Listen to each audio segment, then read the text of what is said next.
अपनी वेबसाइट को सर्वर पर लाइव करना बहुत ही आसान है, लेकिन कुछ लोगों के लिए स्टिल ये प्रोसेस मुश्किल होता है। तो इस मुश्किल को हल करने के लिए मैं कोर्स बना रहा हूँ, जिसके अंदर मैं स्टेप बाय स्टेप बताऊँगा कि किस तरह से आप लॉगिन हो सकते हैं। लॉगिन होने के बाद किस तरह से सब डोमेन बना सकते हैं, देन उसके अंदर अपनी एप्लीकेशन कैसे आप उसके अंदर होस्ट कर सकते हैं, और देन वो आपकी एप्लीकेशन डेटाबेस के साथ कैसे कनेक्ट होगी। तो ये सारे स्टेप्स हम इसके अंदर कवर करेंगे। हम एक सिंपल वेबसाइट से चलेंगे, एक सिंपल वेबसाइट को हम लेंगे और देन उसको होस्ट करेंगे। उसको होस्ट करने के बाद देन हम एक कम्प्लेक्स एप्लीकेशन, एक लारावेल की एप्लीकेशन लेंगे और उसको होस्ट करेंगे। देन उसको डेटाबेस के साथ कनेक्ट भी करेंगे। तो ये सारे प्रोसेस हम लाइव एनवायरनमेंट के अंदर करेंगे, ताकि अगर आप इस चीज़ को फॉलो कर रहे हैं तो आप साथ साथ इन चीज़ों को इम्प्लीमेंट भी कर सकें। तो सबसे पहले आपने क्या करना है, गूगल पे जाना है और लिखना है होस्टिंगर लॉगिन, क्योंकि इस सीरीज़ के अंदर मैं यूज़ करूँगा होस्टिंगर को कि होस्टिंगर से कैसे आप अपनी एप्लीकेशन को डिप्लॉय कर सकते हैं। और पर्सनली हम अपनी सर्विसेज के लिए होस्टिंगर यूज़ करते हैं। अगर आप होस्टिंगर यूज़ करने में इंटरेस्टेड हैं तो इसका मैं लिंक नीचे दे दूँगा, जिससे आप रजिस्टर करेंगे तो आपको डिस्काउंट मिलेगा वहाँ पे। I am not promoting this Hostinger, but ये काफ़ी रिलायबल सर्विस है। ओके, होस्टिंगर आपने गूगल पे लिखा होस्टिंगर लॉगिन, और आपने यहाँ पे नीचे आ जाना है तो आपको एक लॉगिन का मिल जाएगा, होस्टिंगर लॉगिन। इस पर क्लिक करेंगे तो आपको लॉगिन स्क्रीन पर ले जाएगा और यहाँ पे आप अपनी डिटेल एंटर करेंगे तो आपकी डिटेल्स यहाँ पे वेरीफाई करने के बाद आपको लॉगिन कर देगा। ठीक है, आप गूगल से भी लॉगिन कर सकते हैं। मैंने इसको क्लोज़ किया। जब आप लॉगिन कर लेंगे तो उस टाइम पे आपके पास इसका इंटरफेस कुछ इस तरह से नज़र आएगा। हेलो हिदायत। अब यहाँ पे सबसे पहले जब नया बंदा आता है तो उसको पता भी नहीं चलता कि उसने कहाँ से डोमेन देखनी है, कहाँ से होस्टिंग देखनी है। तो सबसे पहले अगर आप बिल्कुल न्यू हैं तो स्टिल इसके अंदर मैं एक्सप्लेन करता हूँ कि डोमेन क्या है, होस्टिंग क्या है, क्योंकि ये इटसेल्फ एक कंफ्यूजिंग कॉन्सेप्ट होता है नए बंदे के लिए। तो मैं एक न्यू टैब ओपन किया और मैंने यहाँ पे लिखा google.com। तो ये google.com क्या है, एक डोमेन है, राइट, एक डोमेन नेम इसको आप कह सकते हैं।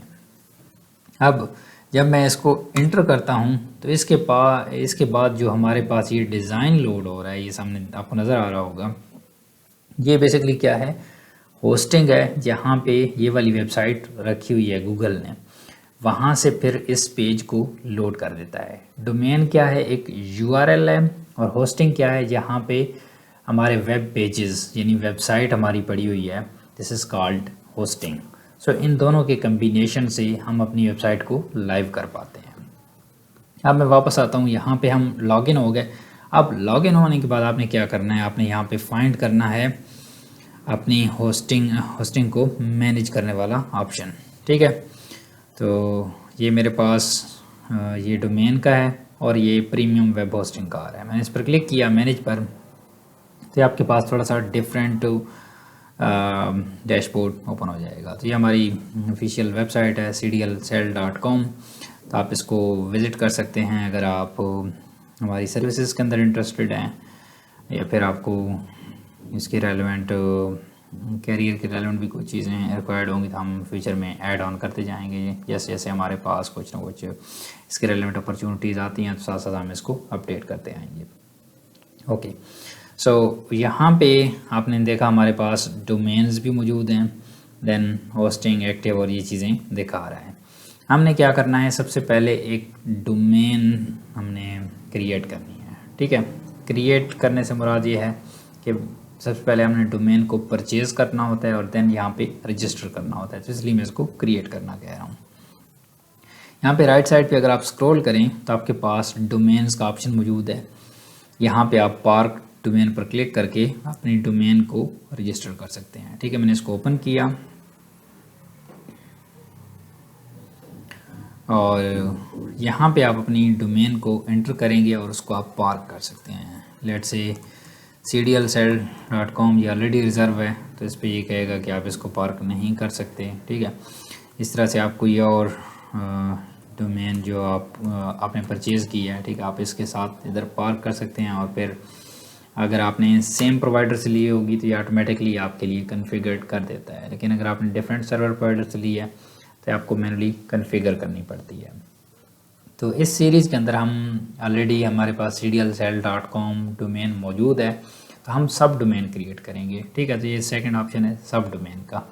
मैंने इस पर क्लिक किया तो सब डोमेन क्या होती है, आपकी जो मेन डोमेन होती है उसके साथ एक और आप कीवर्ड ऐड कर देते हैं जिसको हम कहते हैं ओवरऑल सब डोमेन। तो आपकी वेबसाइट पे आपकी मेन वेबसाइट पे एक वेब पेज समझिए लोड हो रहा है, और एक और अगर आपने URL बनाना है, एक और डोमेन नेम कि इस पे भी आपका कुछ न्यू पोर्टफोलियो वहाँ पे लोड हो या समथिंग, किसी क्लाइंट की आपने वेबसाइट को होस्ट करना है, तो आपने वहाँ पे क्या करना होता है, सब डोमेन आप क्रिएट कर सकते हैं। ठीक है, अब यहाँ पे सब डोमेन का कहता है .cdl.com, ये तो लगा हुआ आएगा। ठीक है, इधर आपने सब डोमेन का नाम लिखना है। सो लेट्स से मैं लिख देता हूँ डेमो। ठीक है, अब ये क्या बनेगा, demo.cdlcell.com ऐसे। अब यहाँ पे एक ऑप्शन मौजूद है कस्टम फोल्डर फॉर सब डोमेन। इसका पर्पज़ क्या है कि हमारे पास जो हमारी होस्टिंग है उसके अंदर हमारी डोमेन से एक फ़ोल्डर लिंक होता है, तो उसका कह रहा है कि आप कस्टम पाथ दे सकते हैं। अगर आप इसका पाथ नहीं देंगे तो बाय डिफ़ॉल्ट public/html इसका यूज़ हो जाएगा। ठीक है, तो आपने क्लिक करना है तो देखें public/html बाय डिफ़ॉल्ट यूज़ हो रहा है, और अब अब आपने इसको कहाँ पे होस्ट करना है। तो उसके लिए आपने क्या करना है, पहले अपने पास फाइल मैनेजर को खोल लेना है। तो मैंने इस पर क्लिक किया तो मेरे पास मेरा फाइल मैनेजर ओपन हो रहा है जहाँ पे मेरी सारी वेबसाइट्स पड़ी हुई हैं। ठीक है, अब यहाँ पे आपने देखना है कि आप कहाँ पे अपनी वेबसाइट का सोर्स कोड रखना चाहते हैं। ठीक है, तो मैं यहाँ पे public/html हमारे पास मेन फोल्डर होता है, इस पर आपने क्लिक करना है और इसके अंदर हम रखते हैं CDL प्रोजेक्ट्स के अंदर। ठीक है, तो यहाँ पे हमारे पास बहुत सारे प्रोजेक्ट्स पड़े हुए हैं, तो मैं क्या करता हूँ, इधर आता हूँ, यहाँ पे लिखता हूँ CDL प्रोजेक्ट्स/ यहाँ पे मैं एक न्यू फोल्डर भी क्रिएट कर सकता हूँ। ठीक है, तो मैं डेमो के नाम से कर लेता हूँ, मैं देख लेता हूँ हमारे पास डेमो मौजूद तो नहीं है, नो। तो मैं यहाँ पे डेमो के नाम से एक फ़ोल्डर क्रिएट करता हूँ। ठीक है, CDL प्रोजेक्ट/डेमो मैंने क्लिक किया तो ये मेरे पास इस सब डोमेन को क्रिएट कर देगा और ये वाला फ़ोल्डर उसको असाइन हो जाएगा। अगर हम यहाँ पे आएँ तो इसके अंदर मैं डेमो वाली डोमेन ढूंढूँ जो अभी मैंने क्रिएट की है, तो आपने ये देखें लास्ट पे पड़ी हुई है और इसकी लोकेशन भी बता रहा है। और यहाँ पे अगर आप रिफ़्रेश करें तो आपके पास ये वाला फ़ोल्डर आ जाएगा। ये देखें डेमो आ चुका है। मैंने क्लिक किया तो एक डिफ़ॉल्ट फाइल default.php इसने बना दी है, और यही डोमेन अगर आप यहाँ पे लिखें demo.cdlcell.com तो डिफ़ॉल्ट पेज यहाँ पे ओपन होगा। तो देखें you are all set and good to go, ये डिफ़ॉल्ट पेज आ रहा है। ठीक है, इसी को अगर आप कर दें रीनेम, या फिर इसके अंदर जो कंटेंट है वो आप खुद अपना कंटेंट ऐड ऑन कर दें, तो आप क्या कर सकते हैं, इसके अंदर जो मर्ज़ी आप लिखना चाहें आप लिख सकते हैं। ठीक है, तो आप इसके अंदर अपनी जो वेबसाइट है वो अगर अपलोड करना चाहते हैं तो वो भी आप कर सकते हैं। मैंने यहाँ पे स्किप कमेंट ख़त्म करता हूँ, डिलीट किया। ठीक है, अब मेरे पास कुछ भी नहीं है, मैं इसके अंदर अपलोड करना चाहता हूँ। यहाँ पे अपलोड पर क्लिक करना है, फ़ाइल करनी है तो आपने फ़ाइल पर क्लिक करना है। मेरे पास डेस्कटॉप पे फाइल्स पड़ी हुई हैं तो मैं उधर डेस्कटॉप से यहाँ से उठा लेता हूँ। ठीक है, फाइल्स पे गया और कोर्स ये वाली पड़ी हुई कोर्स रजिस्ट्रेशन, मैं इस पर क्लिक, ओके, मेरी ये वाली फ़ाइल अपलोड हो चुकी है और इसकी एक्सटेंशन है .html। अब मैं यहाँ पे जाता हूँ और रिफ़्रेश करने से पहले आपने क्या करना है, इसका नेम इंडेक्स कर देना है, अदरवाइज़ ये आपके पास वर्क नहीं करेगी। ठीक है, उप्स, मैंने एडिट नहीं करना, मैंने इसको रीनेम करना है। तो मैं यहाँ पे आया और राइट क्लिक किया, रीनेम पर क्लिक किया, तो मैंने इसको कर दिया index.html, क्योंकि आपकी जब भी वेबसाइट लोड होती है default.php से लोड होती है या index.php से लोड होती है। तो मोस्टली जो हमारी वेबसाइट लोड होती हैं index.html से हमारी वेबसाइट लोड होती है। ठीक है, लेकिन होस्टिंगर या सर्विस प्रोवाइडर default.php भी रखते हैं कि बाय डिफ़ॉल्ट जब डोमेन क्रिएट होती है तो वहाँ पे कोई भी फ़ाइल मौजूद नहीं होती, तो वो डिफ़ॉल्ट .php फ़ाइल ऐड कर देते हैं और वो लोड कर देते हैं।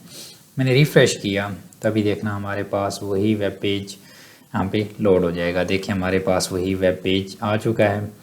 अगर मैं आपको डेस्कटॉप पे दिखाऊं तो ये हमारे पास थोड़ा डिज़ाइन जो हमारे पास यहाँ पे आ चुका है, ये लोकल डिज़ाइन है और यहाँ पे देखें ये सर्वर पे भी हमारे पास वही चीज़ आ चुकी है। तो इस तरह से हम अपनी वेबसाइट को होस्ट कर सकते हैं ऑन द लाइव सर्वर।